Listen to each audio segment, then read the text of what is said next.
দুর্গম পাহাড়ি পথ আর নিরাপত্তা ঝুঁকি মোকাবেলা করে বান্দরবানে চলছে ভোট প্রস্তুতি। নির্বাচন কর্মকর্তারা জানান, থানচি, রুমা, আলীকদম ও রুয়াংছড়ি উপজেলার দুর্গম 11টি কেন্দ্রে হেলিকপ্টারে পাঠানো হয়েছে নির্বাচনী সরঞ্জাম।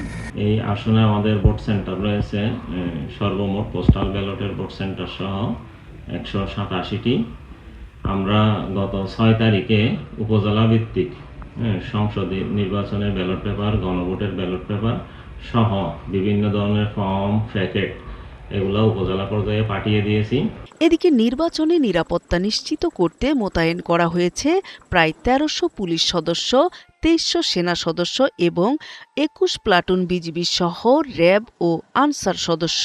অপটিক্যাল ব্রাইটেনার, কালার গার্ড এবং জার্ডলক সমৃদ্ধ অ্যাডভান্স ফর্মুলায় এলো নতুন রে ডিটারজেন্ট পাউডার। নির্বাচনী মাঠে প্রার্থীদের পারস্পরিক সৌহার্দ্যপূর্ণ আচরণের জন্য জেলার সার্বিক পরিস্থিতি শান্ত ও স্বাভাবিক রয়েছে বলে জানায় পুলিশ প্রশাসন। এখন পর্যন্ত আমাদের কাছে মনে হয়েছে যে নির্বাচনটি উৎসবমুখর হতে যাচ্ছে। আর এর কৃতিত্ব আসলে আইন শৃঙ্খলা রক্ষাকারী বাহিনীর পাশাপাশি আমি অধিক কৃতিত্ব দিতে চাই এখানে যারা প্রার্থী হিসেবে যারা নির্বাচনে অংশগ্রহণ করছেন তাদেরকে এবং তাদের কর্মী সমর্থকদের। ভোটার তালিকা অনুযায়ী বান্দরবানের 11টি দুর্গম কেন্দ্রে মোট ভোটার সংখ্যা 12,400 জন। এর মধ্যে নারী ভোটার 6,022 জন এবং পুরুষ ভোটার 6,378 জন।